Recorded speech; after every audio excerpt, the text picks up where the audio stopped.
Good morning, guys. Obviously, sad day after the video yesterday. Car, I haven't touched it. I haven't looked at it yet, so this will be the first time I'll do it on camera with you guys. We'll assess the damages properly and see if this is salvageable or not. I did manage to open the door. It was just the outside latch didn't work, so I opened it from the inside. It opens right up, but it's stuck in the fender. And I appreciate all your guys' support on my last video. Like, shit happens at the track. You can only...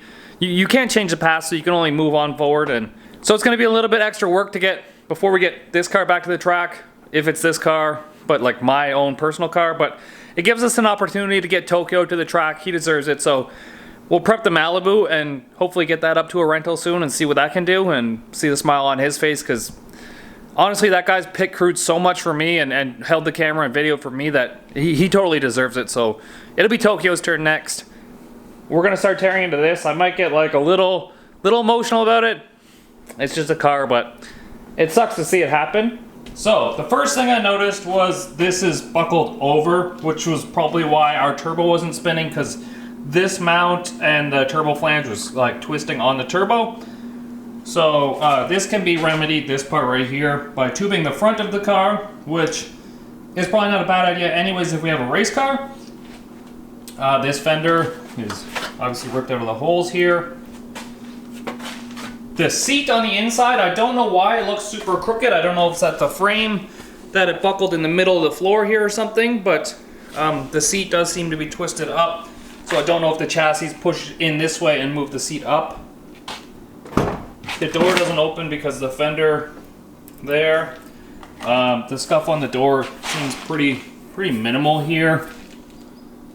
And we did smash out the windshield, but if we put a cage in it, the windshield's got to come out to weld the top sides of the bars up here. So, I'm glad we didn't ruin these wheels. They're not mine. I really appreciate Underhill for letting me borrow them. We did wreck the front, however. There's one big bend here, there's another one over there, and then I even bent it on the backside somehow. So I bent it here on the backside too. So this wheel is totaled. I ordered a new one. It's $870 Canadian for the front wheel, but because these wheels weigh like 9 pounds. I'll probably start by jacking this side up, removing this wheel, and getting high enough that we can see like the subframe and stuff underneath there. So yeah, just looking under the car, we did buckle the subframe.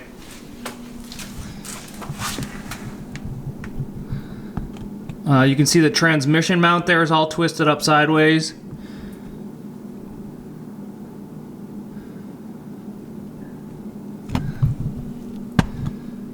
You can see that whole floor there was pushed in, so the subframe is probably not any more good.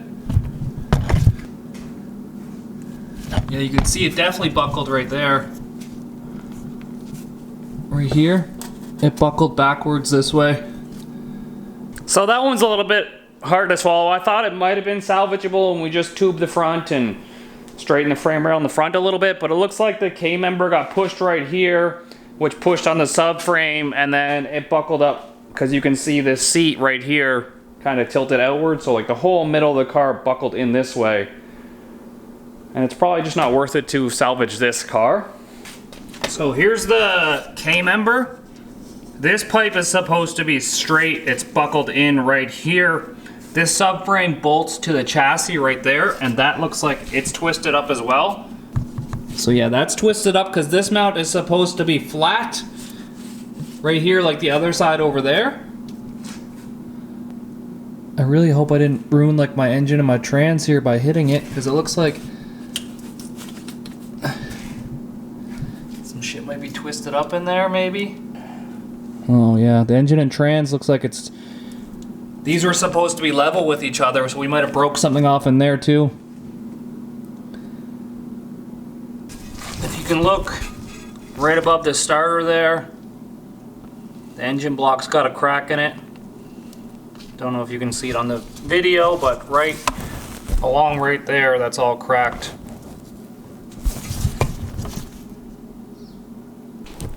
So obviously I'm a little bummed out. I went for a drive, get some Subway, just to like clear my mind out of all of it, and I realized that this chassis is no more good. But while I was out, there's a guy named Ken from Calgary who has an identical project to this one. It was like just a roller, no engine, no transmission in it. It's got a tubular K member in the front, and it's a V6 auto car, but it's a 01 and it's red, which the color doesn't matter. And he said he'll give me a really, really good deal on it. He actually watches the channel, and he got in contact with me.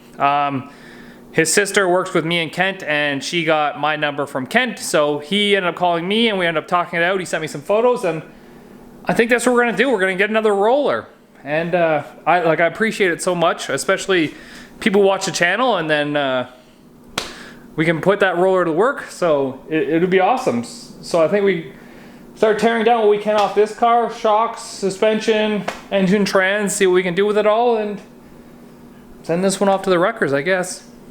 So we'll start pulling it apart more and see what else is messed up and banged up in it. But I think we should try and take the motor and stuff out of it. And that's what's supposed to come out of your engine when you drain it. Maybe not that dirty, but just water.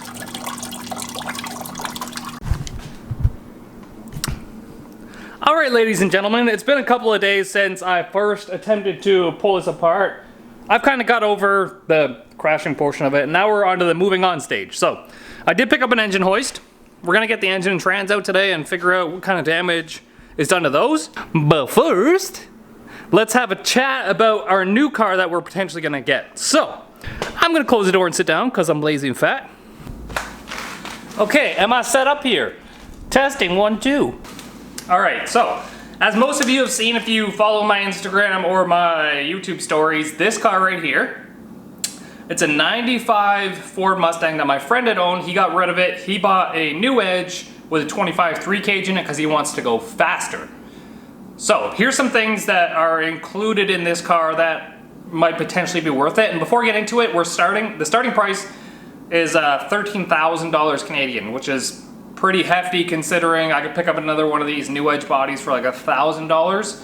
But then the work I'd have to put into it feels like I was just redoing everything that I was doing again on video. So I kind of feel like it was 2 steps forward, like 3 steps back, because we got to rebuild it all again. But instead, okay, here's what I'm talking about. I got a whiteboard because I'm fancy now. So the car comes with an 850 cage in it. It's not the most perfect cage. It looks like it's been MIG welded, but it has passed certification, so it's a good starting point. An 850 cage is a 10-point cage, good for going 850s, or I believe 9 or 5.4, something like that, or 5.2, something like that in the 8th. It's got a built 8.8 rear end, which is huge because it's already been set up for this car. If we go down to this point down here, the car's already been 140 miles an hour in 8 with the big small block Ford setup that it had in it.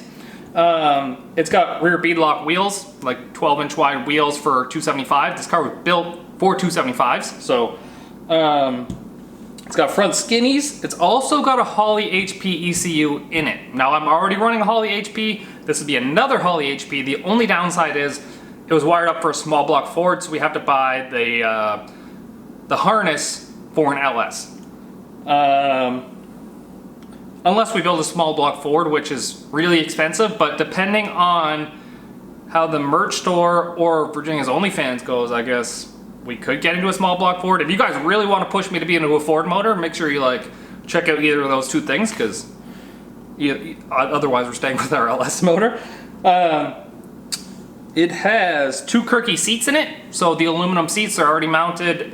They might be a little bit big. We might have to replace one of them, but it does come with 2 seats in it already.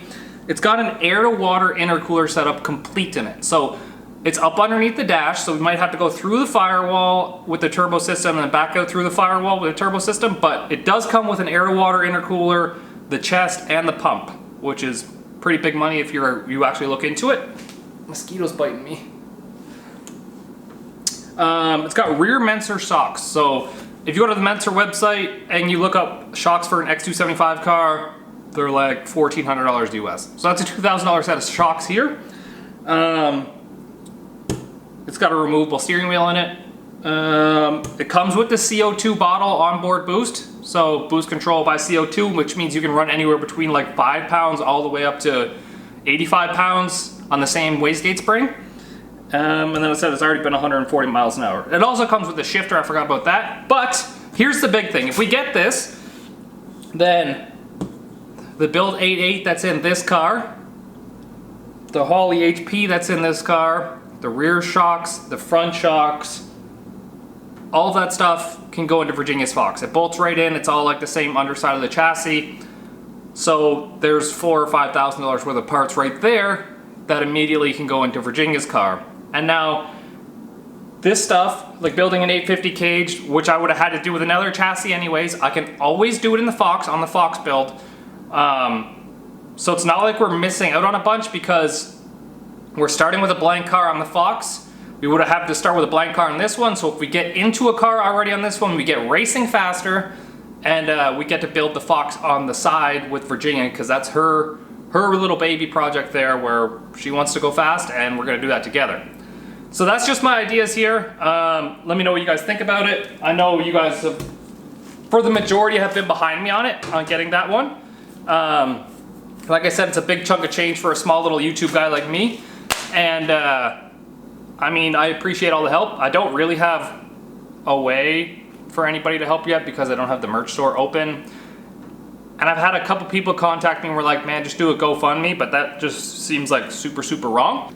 I've been thinking about, like, I've never put stickers on my cars. The only stickers on this car are the Black Sheep Industries one, and that's because Nick helps me out so much.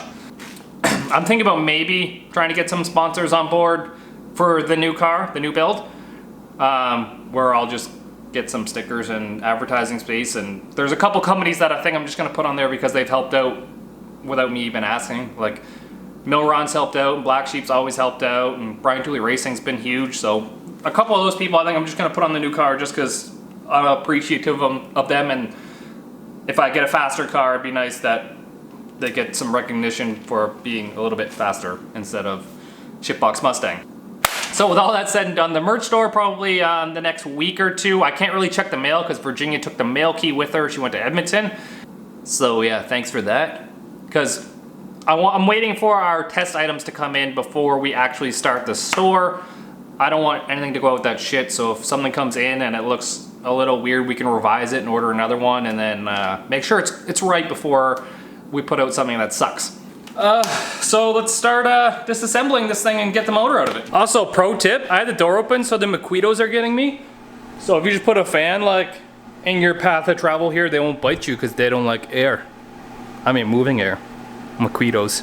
Also, the other thing you guys did not see while I was at the track is that after my car hit the wall, I was willing to give people parts off my car so they can keep running, so I actually gave away my throttle cable and my battery to let other people continue racing. That's what it's all about. So the intake manifold's got to come off. This is one of the things I'm like most proud of on the car. It's just like beautiful piece. And I've really got to thank Logan for hooking me up with this. He used to work at BTR. He's now moved on since then, but he still has a YouTube channel. It's Clapped Out. CLAPDOUT on YouTube. And I mean, that guy believed in me way before I like got as big as I am now. It was like 15, 20,000 subscribers when he first reached out to me. So huge shout out to Logan, man. I really appreciate it. And if you still watch this, then you the man. We didn't take something off. Oh, the wideband stuck here.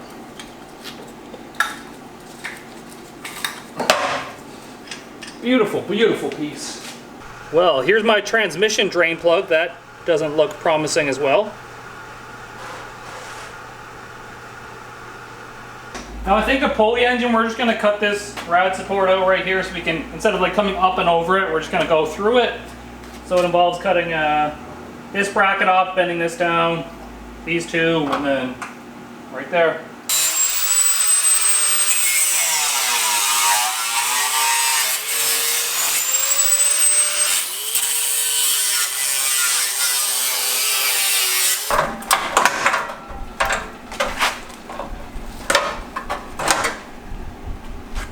That should totally make it easier.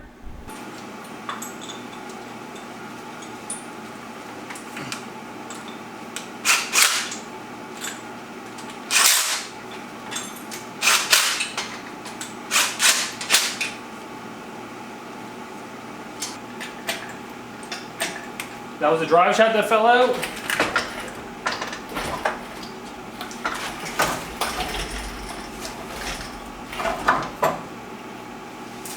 So in addition to finding all that metal in the trans, we did smash this bell housing apart too. The only saving grace here is that I have an SFI approved bell housing that bolts onto this. So you actually cut this one off where the oil pump is inside the transmission, and you bolt the other bell housing on. So that might be our saving grace. This is gonna go to James Hatfield in Edmonton, Alberta. He does all our TH400 stuff. He's gonna refresh it, see if there's anything wrong inside of it, and then if there is, we might have to find a new case, but he'll take care of us for sure. He built all our Turbo 400s, so it is what it is, I guess. It's gonna go to him right away. Our block on the other side, I can't tell if it's broken all the way through. I might pull this starter off here because it looks like the crack only goes so far, and if it only goes so far, we might be able to weld this. Maybe. All right, I put that aside for a second here. Here's the extent of the damage. Here, this motor mount completely bent up. This tubular part of the K-member bent up. This bracket's completely bent. That is completely bent up on the subframe. It's supposed to be flat like this one. It's buckled right here as well. I hit it that hard. This is probably bent up a little bit. I cannot see. It looks like it might be twisted in the middle here a little bit as well. This side looks okay. The sheet metal buckled so hard there that it split. This whole trans tunnel is not straight anymore. Like these mounts where the transmission bolted up, those are completely bent up. This, you can see, is completely folded over. This is supposed to be flat right here, this piece, so the whole subframe moved in this way. Even buckled all the way up here onto the firewall. That's supposed to be a flat piece of metal as well. This was our mount. This was just welded in between here. This admittedly wasn't the strongest weld that I ever made. That's buckled as well. So needless to say, this chassis is a little bit foobarred. It's kind of disappointing once we have it all out, but rip everything that we need out of it. Fuel lines, ECU stuff, that Maven mount, I'll reuse that again. And on to the next thing, I guess. I appreciate you guys sticking around. I'm going to pull that starter off now, see if we broke the block. Because if the block is still good, this engine did cost me a decent amount of money because of the stuff that we put inside of it. And it's an aluminum block 5.3. So maybe we get away with just welding it up. That bell housing's foobarred though. It doesn't look like it broke all the way through the block. It might have made it almost to the sensor hole right here. Maybe I'll pull the sensor off as well. But it doesn't look like it made it all the way through the block. I might be able to weld this. I'll get some expert opinions on it for sure. Might be able to just like V-groove that out with a die grinder, put a nice weld on it, and then this only holds the dowel pin, this bolt here on the trans, and then the starter as well. So yeah, it exits like right below the hole right there, and that's where it stops. It doesn't continue through the block and crack this piece right off. And because it's not cracked all the way through, maybe we'll get away with just welding it. It looks like the bell... Ow, I hit my head on this. It looks like the bell housing took the grunt of that hit, I guess, and broke the bell housing for sure. Which might be a contributing factor of the metal in our pan. Well,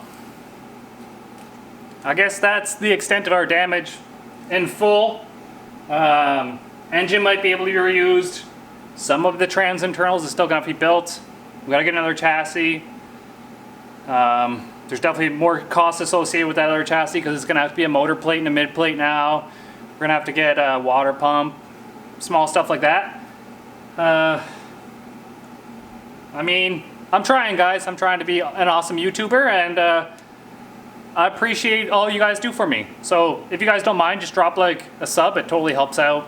The ad revenue from the videos, not huge. Maybe like 50, 60 bucks every video I make, which takes me anywhere between 10 and 20 hours for sure, between filming and editing time. So I really appreciate it, guys. Yeah, we'll be back eventually, I'm sure.